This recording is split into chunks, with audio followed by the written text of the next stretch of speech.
So what's going on, sports fans? Welcome back to Sports Talking More. I'm your host, Alex Tillery, a.k.a. Coach Till. And before we get started, y'all already know we got that Really Bro moment. And the Really Bro moment has been consistent the last couple of weeks. You got to get out and vote on November 3rd. You need to get out and vote. It's very important. So that's the Really Bro moment. Get it done.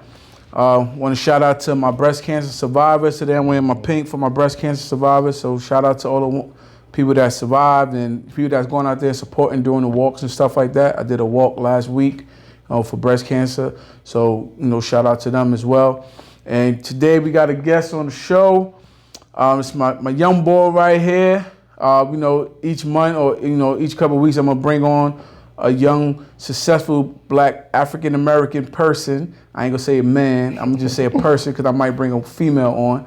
So I want to bring somebody on, that's doing their thing and, doing positive things, community and stuff like that. So I want to introduce my guest right here. Introduce yourself, man. I appreciate y'all for having me on this. My name is Usman Tijani. So I can start it from where I'm born. So I'm born in New Brunswick, New Jersey, around Central Jersey area. Okay, North Jersey. Yeah. So I lived there for about, 6 years. Then I had family down here. My cousin, my uncle lived out here. So my mom, we used to come out here a lot, and she was like, all right, let me move them down there so they could, get the family unit and stuff. So we ended up moving down here when I was in third grade. Okay. Then I've been in Willingboro ever since. Okay, so you from North? I'm from New York, so originally, so I moved down here, try to get the family out of the city. Yeah. Get down here. So that's what's up, man. Yeah. So I know you from BCIT, West Hampton, Tech, playing ball, student there. How was your high school? I seen your career. Yeah. So you tell me your experience. How did you? Oh man. From freshman year, give me a freshman year. How was your freshman year? So freshman year, I walked into BCIT I'm ready to do damage at the school. And my mindset came from middle school. We had this middle school team, which till today we still call ourselves one of the best teams in the county, in a long time. We only lost 4 games in 2 years that we played together. Okay. So when we ended up splitting up and going to different high schools, some people went to the high, some people went to BCIT Medford, and then some of us went to the Tech. And then it was all right, so now we gotta, dominate in our selective schools that we're at. So I stepped on the campus, and I remember the first day I had a gym. I'm like, yo, I'm trying to find a coach. Who the coach? So it was, I wasn't thinking varsity at the time. I'm like, yo, I'm gonna go straight to JV, right? So I seen Coach Murphy. So I talked to him, introduced myself. I'm like, yeah, I'm trying to try out. I'm trying to play JV and stuff. But it was September and basketball don't start till November and stuff. So he's like, yeah, we keep in touch to start, make sure you working hard and stuff. And then it was the cross country coach. I think her name was Ms. Gallagher at the time. She was sitting right next to me. She's like, you might as well condition and join cross country. Yeah, cause that was the norm. We would take all our basketball players and put them on cross country. Exactly. So go ahead. So then I joined cross country, and I did it, to get in shape, and also he was sitting right there, so I might as well make a good impression really quick. So I jumped into it, and man, the first practice is 3 miles. I said, whew. What you mean 3 miles? Outside, bare, it was cold too. I'm like, I don't think I'm gonna come back after this, Yeah, but then I seen the guys out there too. I seen a Wall. Rest in peace to a Wall. Well, yeah, rest in peace to a Wall, man. Ali. I just seen mad guys on the ball team, and I'm like, I'm gonna stay. Because I knew I was gonna put myself in position to do some things. So freshman year started, I ended up getting called up for JV to practice one day. And that's when I finally realized basketball got some levels to it. Because in middle school, we had this team, and it was just we just blowing people out, having fun. Then it's I got to high school, and it's some guys got weight, some guys got height, and I'm like, at the time I was an average height, but I had some weight to me, but not enough weight to play with anybody. Yeah. And at that time, the varsity got JVs, they was pretty tall. We had a pretty stacked team in length. So I'm like, oh man. So I get there, they doing these drills, like you can't dribble more than 2 times. I'm messing up. I'm like, yeah, this ain't it. It's So, different from middle school. It's different, yeah. So dropped right down to freshman, played freshman the whole entire year. I took it to the chin. I'm like, all right, you know, it is what it is. I got 3 more years left. So after that, then during that summer, Coach Williams, he was trying to figure out who he wanted to be a new point guard at the time. So I'm with the guys during spring ball and stuff. We hooping at John Stockton and stuff. And, you know, I'm showing some light here and there, but it's like I still don't got it yet. So it was a lot to take in at the time. Like, you young, and like I ain't have like parents and stuff that was in the basketball field. So I'm learning everything on my own and just around the guys I used to play around with. And like the one main thing that I didn't do that I should have done was go to more workouts, more individual workouts. That's what we say. Like back Coach Burt. Oh my gosh. When I tell you, this guy set up so many workouts for us to just go at it with everybody that we used to play with every day, like probably every other day at JFK. And I'll probably go to like one per month when it was like probably 4 out the week that I could have went to each week. So I had to put some blame to myself because it was an accountability type of thing. Like, yes. I was putting in the effort. And the effort that I was putting in was the same results. Like, I didn't expect to get anywhere with those type of efforts. So after that, sophomore year, I started like probably like 2-3 games. But then Malik, and then it was just too many. It was too many guards at the time, and I wasn't playing where I needed to play at. So now it's just like, all right, well, you just on varsity right now, like just sitting on the bench. Then it's like, yo, we're gonna send you down to JV to get some time. And at the time, you know, you went from freshman straight to varsity, then you playing JV varsity. You like, dang. Am I really? Yeah, like you really had to like just sit down with you and be like, all right, like you gotta do a little bit more. So that sophomore year summer, I remember me and my man Steve, because he went through the same situation too. He started off with JV freshman year. Steve, I remember Steve. And then he got to varsity, but then like he just kept playing the same way. So like it was like JV varsity type of thing too. So then after that, we was like, yo, we gotta lock in. So we in the Y like every day, getting working. So junior year comes, I'm like, oh man, like I got my body up a little bit. Like I feel good. So tryouts from breeze. So we already had fall ball and stuff, everybody hooping. You already know who about to be on the team at that point. Like if you wasn't on the fall ball team, more than likely, like you wasn't playing during the season. So we got to the season start. I'm getting time here and there. And then like once the one thing that I finally realized is you gotta figure out what you do best. You're not gonna be able to do everything on the court. I like that. But once you figure out what you do best, then you're gonna have some value. Message. Good. Yeah, literally. Message. So I knew that I can play defense.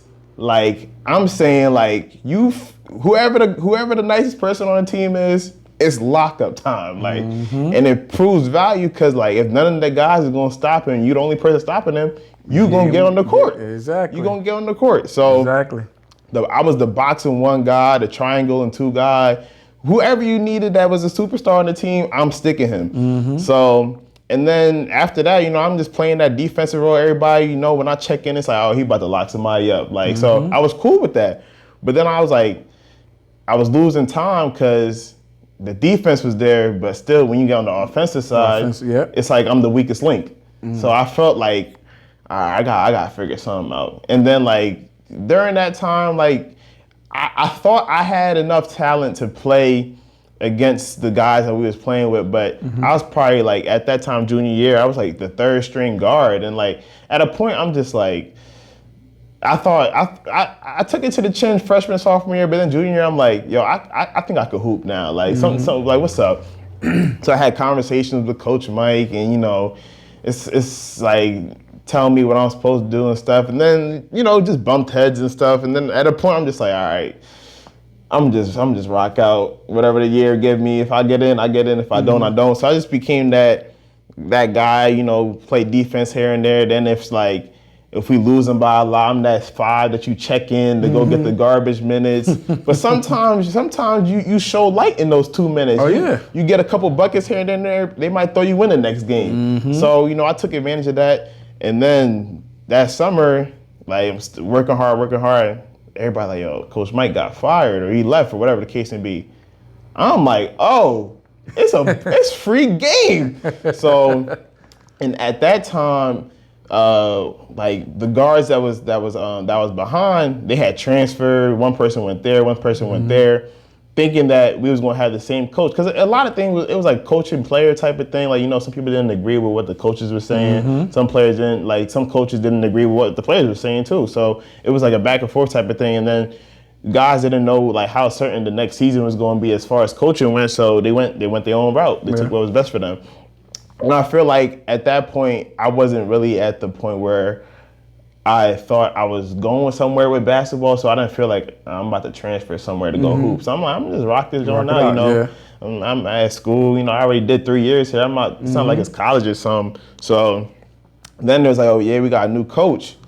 And after that, like during the summer, I'm working hard again. Senior year comes, I don't know what it was. It might have been a coaching change, but like the confidence I had was beyond the roof. Like I don't know what it was, and I think it might have been Coach Miller and Coach Bird, just like confidence in us. Like coming in as a new coach, they didn't know what to expect, and coming in as for them to be our new coach, we didn't know what to expect. We didn't know what type of gameplay they was gonna give us, but like we had a team that was too late inside their high school tenure to be able to do anything. Like the guys that we had like 11 seniors on our team, and it was like, there's a lot of you. It was a lot of us, and it's like at this point, if the bigs aren't like posting up, dunking on you, like they a lost cause, and like if the guards aren't going to be able to run the offense, then it's like you're a lost cause.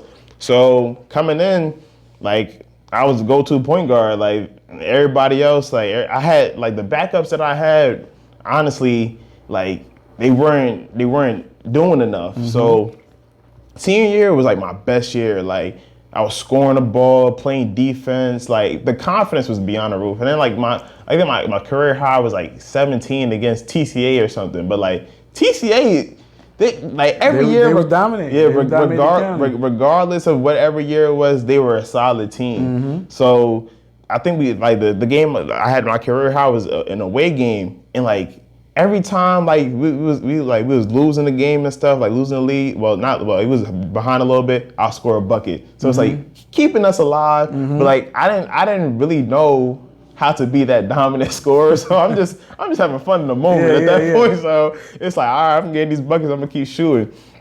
So like this senior year was like it was a great year for me.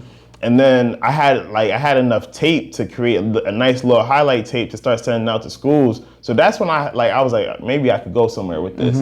So I'm talking to coach and stuff, and we just trying to find different schools and things. But like at that point, I was like, we lost in the first round of playoffs. Like it wasn't a lot of things that we had that going in your favor. Going in our favor. So it's like, I'm just get his basketball stuff up. But then Coach Bird, he coaches football in Pennsauken, and a coach from Delaware State had came out there, and then he was like, yo, like I got this boy, he trying to hoop, da da da. So I sent my tape to the coach, and then I'm like, all right, I'm gonna just focus on getting to that school. So I applied there, got accepted, open house. I went to the school. So basically, you jumping into my next question, but it's all good. So you went to Delaware State for school? Yeah, so I went to Delaware State University. So I got accepted and everything. And then open house before school started, like probably like April, Marchish. I went out there and I talked to the coach, and he's like, yeah, your man's just telling me about you, da da da. So he just gave me all the little rundown. You know how many people talk to college coaches on a daily basis. So he gave me the little basic breakdown, like, yo, make sure you have your NCAA eligibility, all that. Make sure you got your medical cleared and all that. I'm like, all right, cool. So I came back home and I'm like, all right, it might be going somewhere. But I was so I was so uneducated in like the college basketball realm. Like one, I didn't realize it was a D1 school. So like I wasn't a 1,000-point scorer. I wasn't a top county. Like I think I was like all academic county athlete. Like that's just having brains and just being a good athlete at the same time. And then I think like and then that was pretty much it. I think I had like second county or something like that. I don't know. It might have been Donovan or Steve or whatever the case may be. But I didn't have any real accolades to be at a D1 level. So when I started looking up like players that's playing for the team, like I remember it was this one guy, like he was like 5'11". I'm like, that's around my height. Like how you on the team? So I started looking him up. I'm like, oh, he get buckets. But I'm thinking I could play with him. But so long story short, it gets to I'm talking to this one guy on the team because I knew him from back home, and he was just telling me how to get my stuff ready. I was working out with him and stuff, and like October-ish, like he hits me up a week after the tryouts happened. Like, yo, bro, what happened? Where you at? And I'm like, what you mean? I'm like, he's like, yo, tryouts was last week, and I'm like, how you my man's? And you didn't let me know the tryouts was last week. He's like, I thought you knew. I thought you ain't show up. So right then and there, I'm like, yo, basketball's up. Basketball's up. So had to wash it. So had to wash it. So what did you major in? So at Del State, I majored in marketing.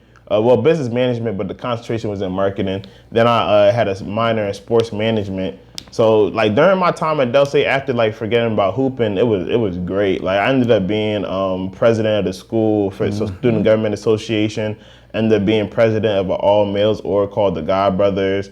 I became a residential assistant, which in and out. Besides the free housing and stuff, it was a great. It was like a great time for like you get to see like individuals that used to like that came into like same shoes you came in, freshmen and stuff, and just helping them develop. And then like I worked on campus. Like I just had like a whole bunch of humble processes in my growth at Del State. And then I crossed Omega Psi Phi Fraternity Incorporated, which is like another phenomenal thing, like another accolade. So like during that time at school, like I had the best 4 years at school. I see. Yeah, like I was watching the gram. It was awesome. It was awesome. Like I secured my internship for my job I'm at now.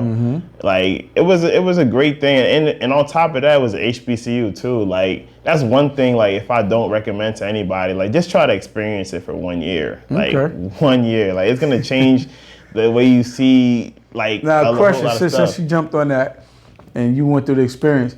Is it a party, like going to HBCU, is like, is it more party or people really, academics? I mean, I know from certain people, but I just want to get your perspective. See, the year I came was the year the school was dying down with being called the party school. Like, yeah, like everybody's gonna have parties and stuff, but it's not like you're gonna wake up Monday morning and see 5 people drunk on the basketball court or something, or like, everybody's gonna have their events and stuff just to keep the school alive. Because at the same time, like everybody's there for school, but everybody's there to just find something about themselves value, like some type of value. Like if it's, people who do throw the parties, they might be the best promoters in the East Coast. Like that might be their niche. So it's a whole bunch of things. Like I would say, the school is what you make it. Because some people might go there and say, it's dry, there was nothing to do, like, I didn't have fun. But then some people might be like, yo, I was partying every Saturday, like me and my guys, we always had a link or something. So it's really what you make it. And I feel like that's with every school. But I feel like the main thing about HBCUs that no PWI or any other type of college base can compare to is homecomings. I know. Like it's facts. Yeah, like I've been to Howard, I've been to Hampton, I've been to Morgan State. Yeah, I've been to their homecoming. Yeah, it's a different type of vibe, and it's like I suggest like, even if you don't go to HBCU, go to a homecoming. You might want to apply after that. I didn't get a chance to go to Del State. Del State wasn't on my radar back then. But definitely went to Howard, Morgan, and Hampton. So yeah, I know I've been what you to mean. a couple years. I know what you mean. It's crazy. So that's what's up, man. So what are you doing now? Like, so currently I'm an analyst at JP Morgan. So that's I pretty much got an internship with them. through the HBCU network world my sophomore year, going into my junior year. Loved what I was doing there. Ended up doing a couple interviews, got offered a job. So now, originally I was supposed to work in Dallas, Texas, but with Corona and everything, I just started working from home. Okay. So eventually, like once it clears, because nobody's working in the office right now currently, but eventually after it clears, I'm gonna move out there. But that's what I currently do right now. That's one of the spots I'm thinking about. Yeah, buying a crib out there. Yeah, definitely great space. I've been out there a couple of times. I haven't even been out there not once. Yeah. I don't know, for some reason it's like I just been on the East Coast all my life. So like. You gotta get out. You gotta get out, man. It's like you don't know when your day's gonna come, so it's time to like make some movements and just figure out like how you gonna take advantage of the life that's given to you. So yeah, definitely. As soon as that opportunity came, I'm like, yeah, give me Dallas. I'm out. Yeah. I mean, it's actually went out there a couple years ago. It was around Christmas time actually. We just went out there for a few days. Actually, right after Christmas, in between Christmas and New Year's. Went out there because I like barbecue. Yeah. So I'm like, let's go out. Dallas, they got good barbecue. Yeah. So went out there, hung out, and it was actually cool out there. Like, we had a lot of fun. It was just everybody was nice. Yeah. The barbecue was banging. Yeah. We was just looking around, shopping and stuff like that. It was fun. That's definitely on the radar there. Texas is alright to me. I like Texas. Between Dallas and Houston, those are the two places that I'm thinking like get a second home or something out there. Yeah, the Southern hospitality is really different. They're definitely nice. Like my team, like they're the nicest individuals, and they're like some of them are like twice my age. So it's like they're really like really nice out there. Like we walked into a restaurant and it's like the barbecue restaurant. So basically, when you walk in, it's a line. And you order your meat first, and everything is smoked for the most part. Oh wow! So they got these big, huge coffins. And they smoking meat for like 24 hours, 16 hours. So we walked in, we didn't know we didn't know what was going on. So a couple people in front of us. No, this is how you do it. You order here, then you get your sides, then you go sit down. I was like, oh, okay, cool. Everywhere we went, people was cool. So. Yeah, it's a dope place. My mom been out there before, but I never been out there. So when I told her I was going, she's like, oh, I don't want you to leave me. I don't want you to go that far. But she's like, I like it. So like, if you're gonna go, I'll probably meet you out there in a couple of years. I'm like, all right. That's what's up. That's what's up. So not only did you, went to HBCU, got your internship, and all that. I see what you got your shirt on right there, your business. Yeah. I see you out there. Tell us a little bit about that, man. How you got that started? So my brand right now is called S.L.U.M LLC. S.L.U.M stands for Succeed, Lead, Unify, and Motivate. Wait, say that one more time. Say it nice and slow so people can understand. So my brand is called S.L.U.M LLC. So S.L.U.M stands for Succeed, Lead, Unify, and Motivate. Right? I like that. So my freshman year, this is like everything really started I don't know what it is, but everything just started freshman year. You just going all in. Yeah. You just going all in. Me and my roommate and one of my best friends now from school he lives in Baltimore. We just in our room one night and like I think we had went to Wawa one time, Wawa, and we came back and we was like, yo, I'm tired of being broke. Like as a college student, like most individuals, like the night meals be ridiculous. The cat food is terrible. So it's like you fended on your own. You don't want to get a job because you got focus on your schoolwork. So it's like money really wasn't there at the time. So we just thinking of ways. You're like, yo, how we gonna get rich, man? Like, what we gonna do for some money? So my roommate was like, yo, start a clothing brand.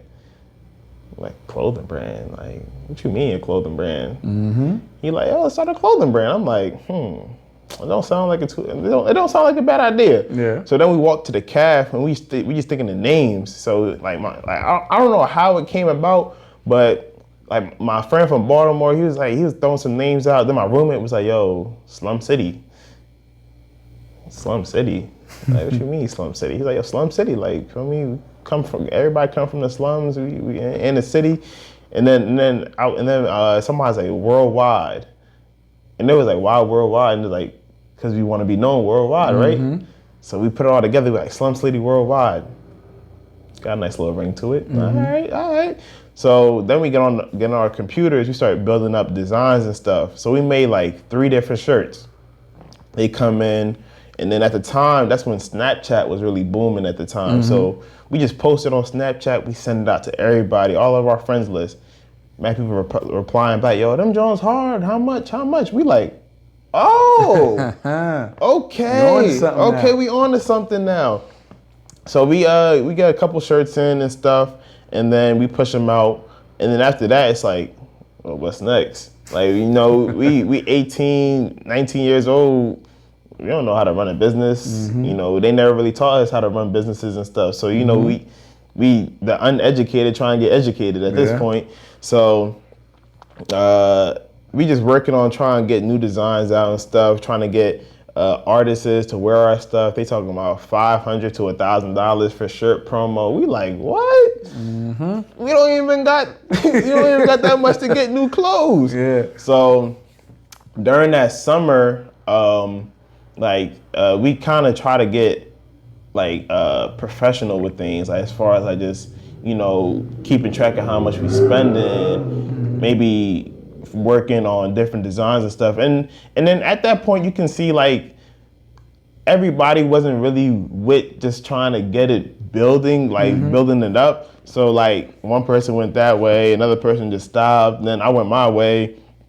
Everybody still kept the name and stuff. And then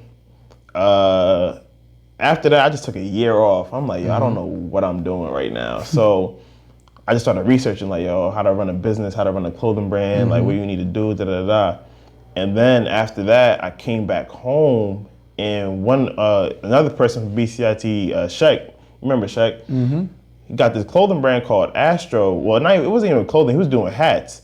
And I'm like, yo, his hat stuff is booming right now. So one thing I always taught myself was, like, don't be afraid to ask for help, and don't be afraid to be vulnerable. Like, I didn't know what I was doing with this clothing brand stuff, but I seen it had some potential from when it first started. So I'm like, I'm gonna go to somebody who knows what he's doing right now. So he taught me. Well, and on top of that, he had hit me up one time. I was like, yo, like, I think we should sit down and talk and da-da-da. So, and I'm a person that I could take constructive criticism. Okay. So pulled up to his crib, we chopping it up. He's like, yeah, man, I'm sending people your stuff, and they not really feeling it. And I'm like, all right, so like, what you think I should do? He's like, yo, you should rebrand, man. Like, you should rebrand and just take it small. Like, and I'm like, all right. So I'm going over his crib once a week, just learning. He helping me out. So he built a simple logo for the brand with dots in between. And then he's like, yo, it's gonna be an acronym. You figure out what the acronym gonna mean. So I go back home I'm thinking. So then, like, I just base it off like my life, right? So I'm like, in life, we wanna do at least 4 type of things. You wanna succeed. Yep. So you wanna succeed in your daily actions, your life goals, whatever the case may be, you wanna succeed in them. And then you wanna lead.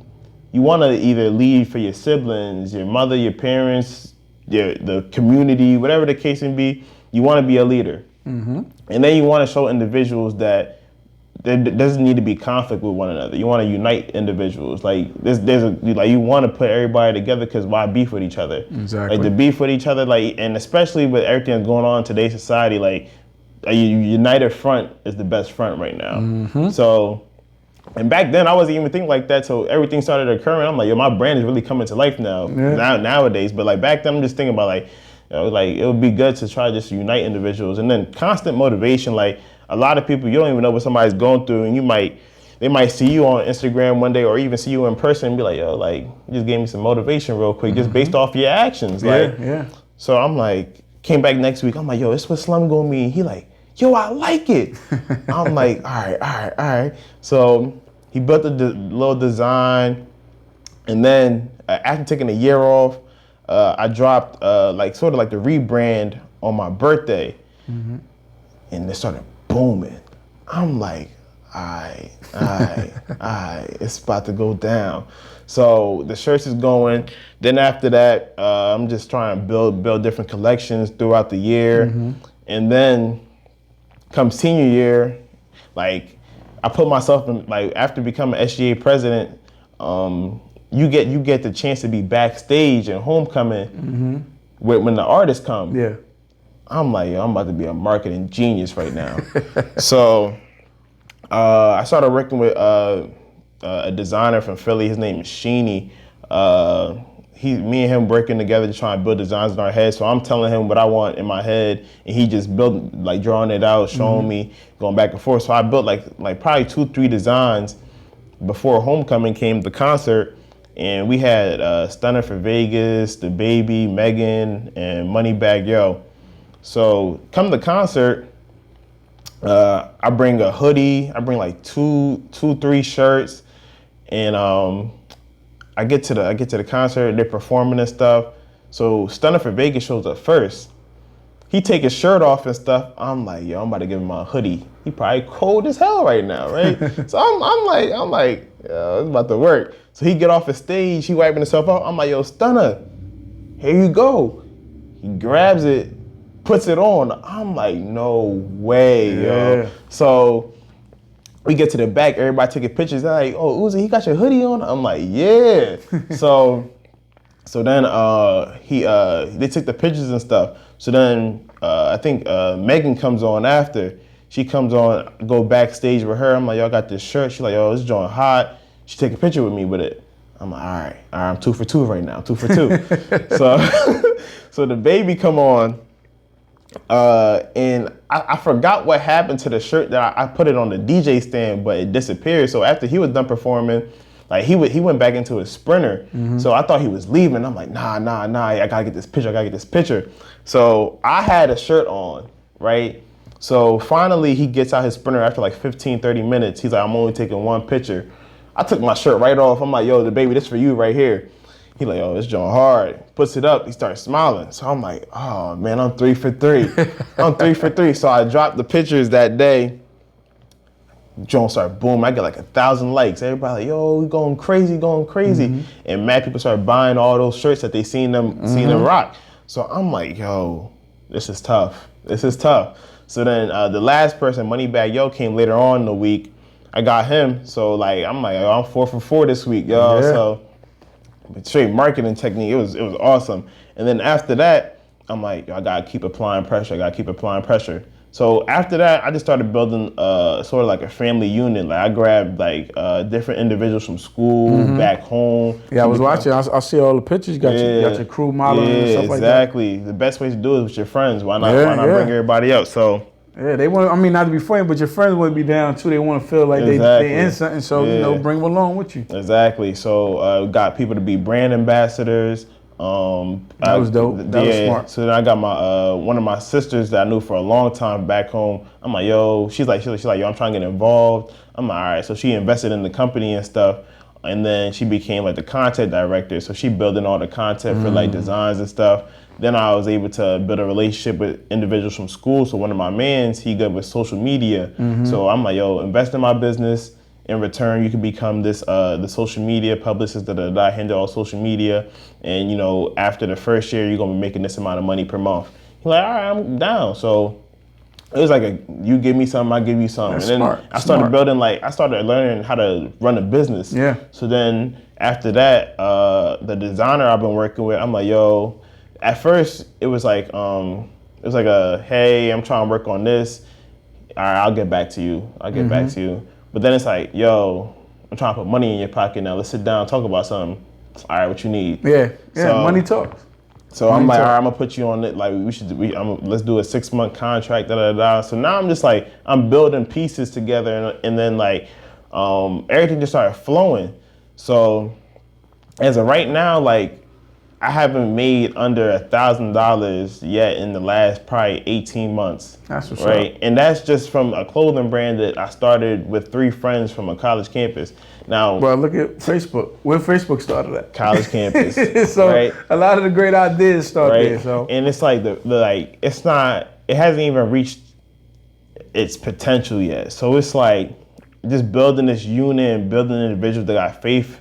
And it's like it's more than a brand. Like Slum teaches you a whole bunch of stuff. Like throughout the years, like it's been 2017, so it's about to be 4 years, like, and it's like we done. So currently, right now, I've been teaching individuals who want to start their own clothing brand, right? So it's like an 8-week course, or if you try and get it done fast, I do 4 weeks based on the client availability. Give you all the keys and tools, different vendors to use, local print shops, whatever you need, and then so to help them, because everybody wants to do something, and a lot of people like in our age, they like to start off with clothing brands. Yeah. And the reason why is because the profit margin on clothing brands is pretty decent. So if you want to use it to build something else, it's a good foundational tool. Start, yeah. Yeah.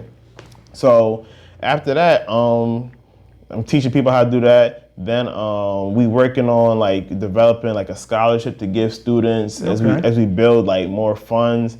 And then last year we did like a Black Friday sort of November giveaway, and then we surprised 2 families at ShopRite and bought their turkeys. Oh, that's what's up. Yeah, I was gonna record it, but then I wasn't even actually around when I did it. And that's a great thing about having a team. Like I just told somebody like, hey, are you around right now? Just go to a local ShopRite and just pay for 2 people's turkeys. Like you surprise them, tell them who you are with you're from the brand, Did that. Like people was like, oh my gosh, I'm so happy. That's what's up. So, and then like when I first started, like probably like a year in, I did a little photo shoot with like 3 different brands, and I did a video on YouTube, and like it was crazy because like, I got all my friends to be models. Then I got Siani Dean. She does the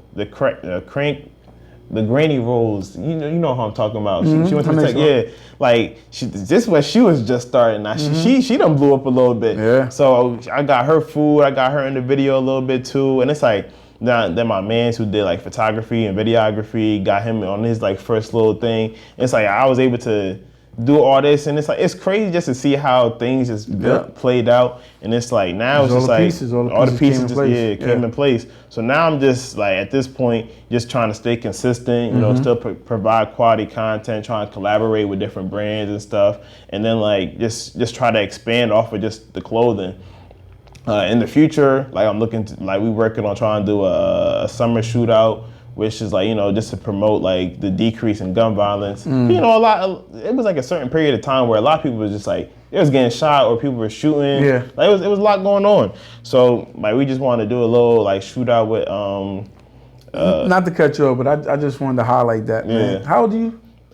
22, yeah. 22. Yeah. 22. Just listen to the things that he's saying and the motivation that he has, man. Like that's one of the reasons why I wanted to bring you on. I mean, like I see your Instagram and I see posts, but I done never got a chance to sit down and talk to you since you left to go to college. So I'm sitting here like, this is dope. I'm just sitting here watching. I remember you from the freshman, like little oohs right there. Now look at him, man. That's what's up, man. It's crazy. Not to cut you off, but continue, man. I just had to put that out there. So it's just like, just trying to create more than just the brand, and like when you get to a point, it's like you just want to make sure that you are doing things with people, but they're not taking advantage of you too at the same time. Because a lot of people will try to, get information or try to utilize you, and then throw you to the fences. But it's like, nah, bro, you're not messing with a little kid. In business, you can't be timid. Exactly. Like you could be respectful, you could be honest, but you can't be timid. Yeah. Because because people don't have the same goals you have. Yeah. Like some people see, oh, that's money. I can get money with him. Exactly. But they motivation is not the same as yours. Exactly. So you gotta be firm and like, listen, hey, business is business, personal is personal. Exactly. And that's how it works. That's how it works. Like till today, like I never paid myself out the brand yet. Like, cause it's not, for me, it's like eventually, like what God's plan, what Allah's plan, like I know it's gonna end up blowing up where it needs to blow up. So it's like, I'm not gonna take advantage of it right now. I'm gonna just keep building into it. So with that being said, it's like, and then after that, from college, two of my guys, we was talking, we just trying to figure out ways to start working for somebody, right? So a print service came into about. So we're about to literally launch it if not this week, the following week. It's called Just Prince. And it's literally just called Just Prince because my name is Usman, so the U in the middle, and then my man's John, and then my man's Steven. So it's Just Prince. Like, so it's a pretty simple name. Yeah. And it just, and we just trying to do a whole bunch of printing service with not only just clothing, but like customized plates, you know, bags and stuff like that. So trying to launch that in between this week to next week. We got all the equipment and stuff, so we're about to sit down, just try to start testing some things, try to get it finalized and everything. So, and then after that, it's like, just try to figure out ways to flip your money. Like, a lot of people don't realize, like, you can save so much money, but it's like, sitting money ain't doing no money. Like, save money, yeah. You saving it, not to be funny, and one of my things is, when you die, somebody else is gonna spend your money. Somebody else gonna spend it. So you might as well use that money to, generate more money, of course. Yeah. But you saving and stacking and stacking and stacking, God forbid, when you die, somebody else is gonna spend that money. They might not value it the same way you value exactly. it. They be like, oh, that's $300,000 in the bank. That's blown. I got like 2 cars, some sneakers, some Jordans. I'm good. They're good. Like, and some people don't realize, like, it's like, it's like, I don't know, you don't know when your time is, so it's like, you never know when your time you can't say like, oh, I'm gonna put this savings account and try to grow it till I'm 60. You can die tomorrow. Yeah. Like, it's so I say that to say this, it's like, take the risk. Yeah. Don't take crazy risks that could, don't take no illegal risks. But take the positive risk. Like, if it's like, oh, I know how to cook, but I don't want to throw this $300 up to start a little dining night. Take that risk. But it's like, the risk that you shouldn't take and the risk that you should take. Exactly. So it's like, don't be afraid to take the risk, because somebody might be doing it, but the way you do it might be better. Oh, it's always, nothing's new under the sun. Like, everything just get reinvented, or not even reinvented. It's just modifications. Yeah, that's it. It's their own twist. It's nothing new under the sun. So, and it's enough for everybody. It's enough for everybody.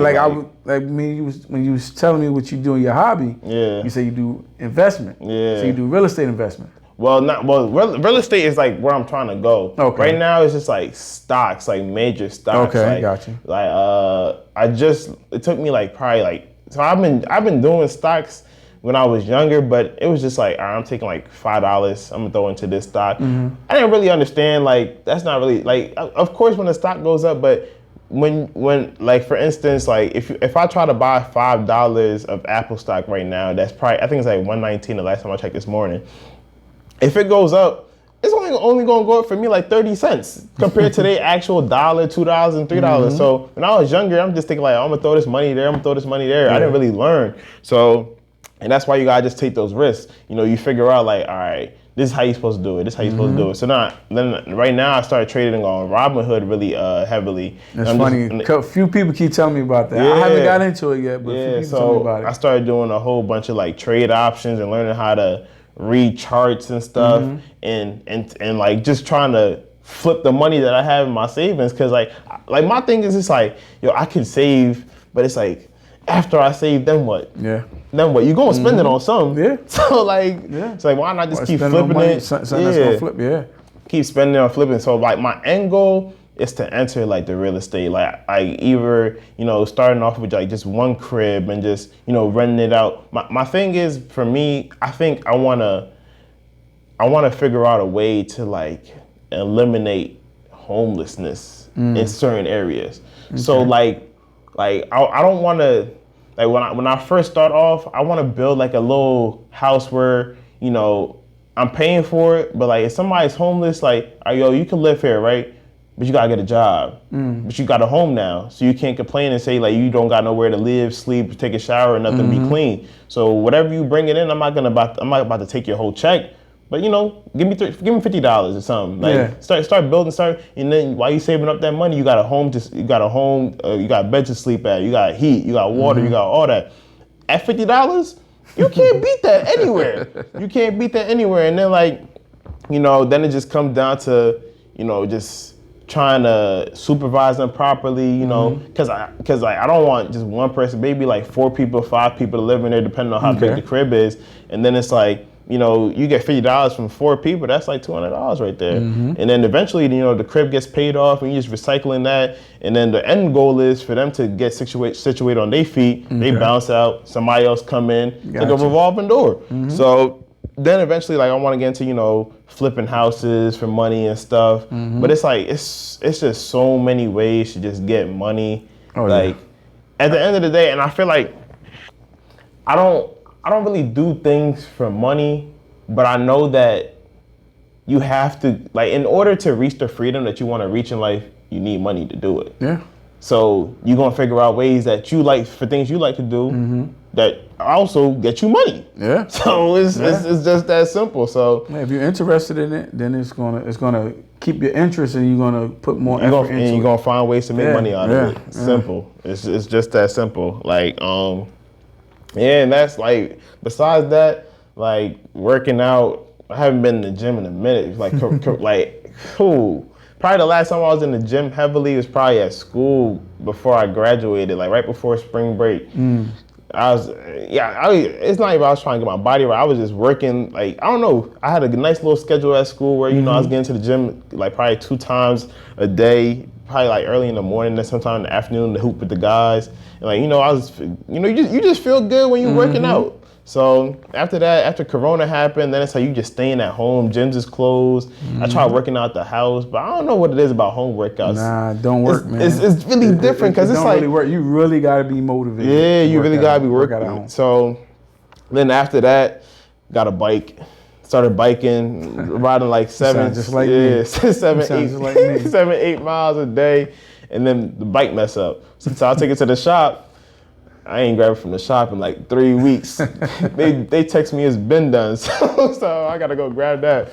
But it's like, you just got to try to figure out ways to alleviate your mind. Like, you know, everybody go through everything they go through every day. Like, somebody goes through different battles. It might not be major battles, but it might be something minor. Like, an average person battles is paying their bills.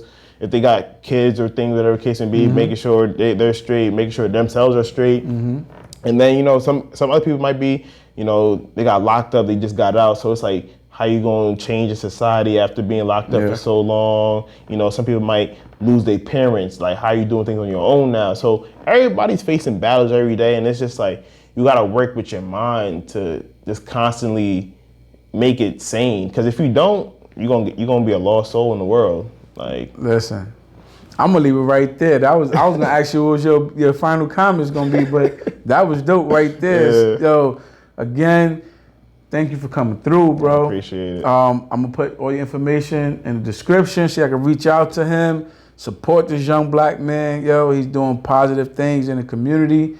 He's doing positive things, just period. You know what I mean? Yeah. Go vote. Oh yeah, go vote. I sent my ballot in like 2 weeks ago. Go vote. See now, it's funny. I don't want to jump on it too tough real quick, but I'm not big on that. I want to go do it in person.